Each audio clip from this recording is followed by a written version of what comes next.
बिस्मिल्लाहिर्रहमानिर्रहीम। अस्सलाम वालेकुम नाज़रीन, आज हम बात करेंगे आज से कई साल कबल एक फैसलाबाद में एक केस हुआ था, शुमाइल राज केस। उस वक्त वो बड़ा मशहूर हुआ था। उस दौर में अखबारात में भी खबरें छपी, बड़े आर्टिकल्स भी आए उसके ऊपर।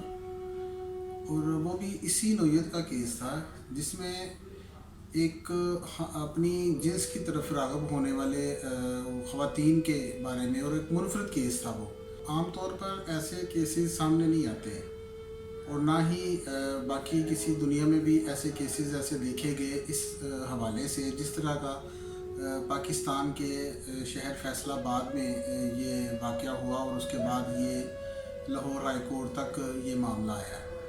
बाहर की दुनिया में तो लोगों को आज़ादी है, ख़वातीन को आज़ादी है, मर्दों को आज़ादी है, ख्वाजा सराओं को या ट्रांसजेंडर्स को, मुखन्नसों को आज़ादी है कि वो अपनी आज़ादी से अपनी ज़िंदगी अपनी मर्ज़ी के मुताबिक गुजार सकते हैं। लेकिन पाकिस्तान में और ख़ास तौर पर मुसलमानों के लिए ये चीज़ें देखना पड़ती हैं कि यहाँ ना इतनी लिबरलिज़म है, ना इतनी आज़ादी है, और ना ही हमारे दीन में ऐसी कोई गुंजाइश है कि ख़वातीन से शादी करें, मर्दों से शादी करें, ट्रांसजेंडर से शादी करें। लेकिन जो फैसलाबाद में जो केस हुआ उसकी एक बुनियादी वजह तो ये थी कि क्योंकि हमारा मुआशरा इस बात की इजाज़त नहीं देता, हमारा दीन इस बात की इजाज़त नहीं देता, और हमारे कानून में भी ऐसी कोई गुंजाइश नहीं है।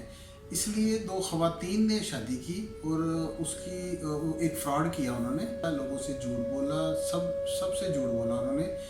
शुमाइल राज केस था वो, और शुमाइल राज केस के अंदर एक लड़की थी, इसका नाम शुमाइल राज था, दूसरी लड़की शाजीना थी। नाज़रीन, इस केस में शाजीना का इतना कसूर नहीं था जितना कसूर शुमाइल राज का था, बल्कि ये कहना चाहिए कि शुमाइल राज ही असल मुलज़मा थी। उस केस में उसने वो अपनी जिन्स की तरफ मतवज्जो थी, अपनी जिन्स से उसे मोहब्बत थी, और वो इसको पाया तकमील तक पहुंचाने के लिए एक लड़की, एक ख़ातून होने के बावजूद वो एक दूसरी ख़ातून से शादी करने के लिए उसने बड़े पापड़ बेले। और उसने ये शादी, क्योंकि हमारे माशरे में इसकी इजाज़त नहीं, कानून में, हमारे दीन में इसकी इजाज़त नहीं, तो इन सब चीज़ों से उसने बचने के लिए ये छुपाया। सबसे पहले उसने अपनी शनाख्त तब्दील करने की कोशिश की, मर्द बनने की कोशिश की। ये नामुमकिन है। असूली तौर पर देखा जाए तो कोई औरत मर्द में कन्वर्ट नहीं हो सकती, मर्द नहीं बन सकती। तो सबसे पहले उसने अपने चेहरे पर दाढ़ी के बाल उगाने के लिए मेडिसिन का इस्तेमाल किया, सर के बाल काट दिए, अपनी शख्सियत को ख़ातून से औरत की बजाय एक मर्दाना वजाहत में तब्दील करने के लिए उसने बड़े जतन किए। लिबास वैसा पहनना शुरू कर दिया। ये सारा कुछ इस तरीके से किया कि किसी को कानो कान खबर भी ना हुई। और ये भी कहा जाता है कि शाजीना जो थी, जिस लड़की के साथ वो शादी कर रही थी, उसको उसमें इसका कसूर इतना नहीं था। उसको ये पहले कन्फर्म भी नहीं था कि ये भी एक औरत है। लेकिन जिस वक्त उन्होंने शादी कर ली तो शाजीना का भी इसमें थोड़ा सा कसूर इसमें सामने आया।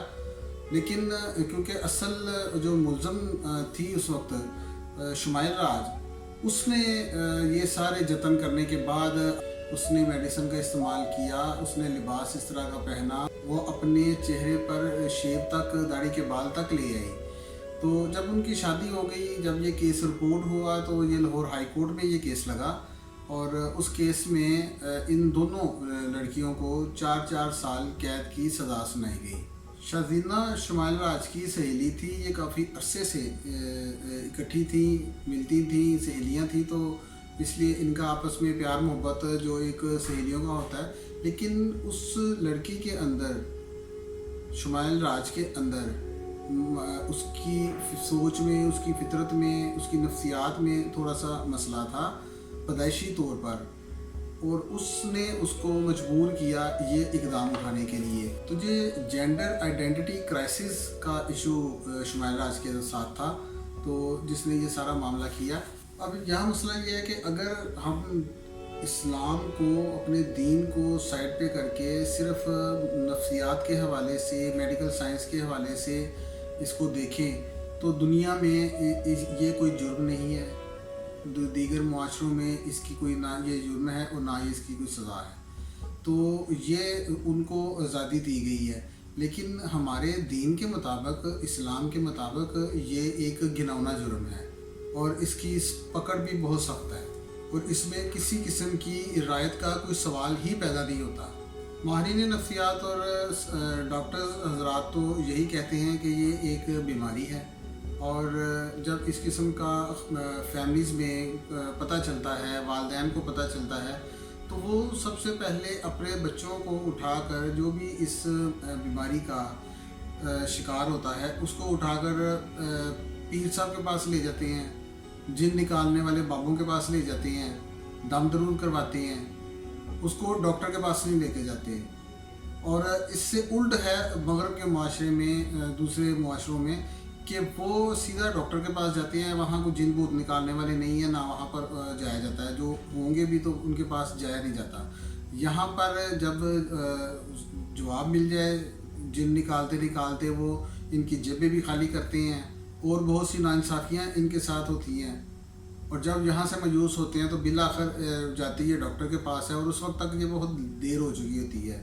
तो कहने का मतलब सिर्फ ये है कि अगर हमारे मुआशरे में इस तरह के कोई केसेस पाए जाएँ, कोई देखे, कोई वालिदैन हैं, सबसे पहले उन्हें मालूम होगा, रिश्तेदार हैं या कोई भी ऐसा उसका कोई दोस्त अजीज़ है, कोई जो उनके वो जो दिल की बात शेयर करने वाले होते हैं, जिनको लोग समझते हैं, कुछ लोग, बल्कि हर शख्स ये उसका कोई ना कोई राज़दान होता है, कोई दोस्त होते हैं, करीबी दोस्त होते हैं। जब उन्हें इस किस्म के किसी केस का पता चले तो वो उनके वालिदैन से डिस्कस करें, उसको डॉक्टर के पास लेके जाया जाए और उसका प्रॉपर एक इलाज होना चाहिए। मेडिकल साइंस की रोशनी में, तिब की रोशनी में इसका हल मौजूद है। जिन निकालने वाले बाबों के पास इनका कोई हल मौजूद नहीं। और हमारे यहाँ दूसरा मसला ये है कि ऐसे केस रिपोर्ट नहीं किए जाते, इसकी वजह से इसकी हौसला शिकनी भी नहीं हो पाती, और बात फिर वही आ जाती है कि लोग अपनी इज़्ज़त के डर से खामोश रहते हैं, और इसलिए उस बच्चे की ज़िंदगी, वो बच्चा है या बच्ची है, उसकी ज़िंदगी बर्बाद हो जाती है। तो हमें थोड़ी सी हिम्मत करनी होगी, आगे थोड़ा सा बढ़ना होगा और इस बात पे सोचना होगा कि अगर हमारी थोड़ी सी कोशिश किसी की ज़िंदगी बचा सकती है, उसको सीधे रास्ते पे ला सकती है, मुआशरे से एक बुराई का ख़ात्मा कर सकती है, तो हमें ये कोशिश ज़रूर करनी चाहिए। आज तक के लिए इतना ही। अगले प्रोग्राम तक के लिए इजाज़त दीजिए। अल्लाह हाफ़िज़।